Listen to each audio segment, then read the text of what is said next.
தமிழகம் எங்கும் கிளைகள் கொண்ட அண்ணமால் institute of hotel management and hospital management படிப்பில் சேர்வதற்கான அட்மிஷன் நடைபெறுகிறது. பல்வேறு சவால்கள் நிறைந்த சூழலுக்கு மத்தியில் இந்தியா 7.8% வளர்ச்சியை அடைந்துள்ளது என்று பிரதமர் மோடி தெரிவித்துள்ளார்.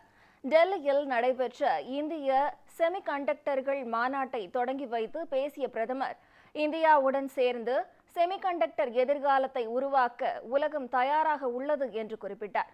இந்தியா வளர்ந்து வரும் வேகம் நம் அனைவரிடமும் புதிய ஆற்றலை புகுத்துகிறது என்று கூறிய பிரதமர் மோடி, இந்தியா 3வது பெரிய பொருளாதாரமாக வேகமாக வளர்ந்து வருகிறது என்று தெரிவித்தார்.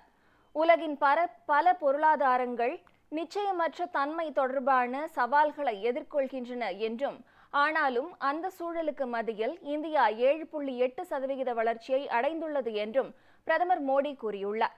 இந்த வளர்ச்சி அனைத்து துறைகளிலும் தெரியும் என்று தெரிவித்த பிரதமர், இது இந்தியா உலகின் 3வது பெரிய பொருளாதாரமாக மாறுவதற்கான பாதையில் நாம் நன்றாக இருக்கின்றோம் என்பதை வெளிக்காட்டுகிறது என்று குறிப்பிட்டுள்ளார்.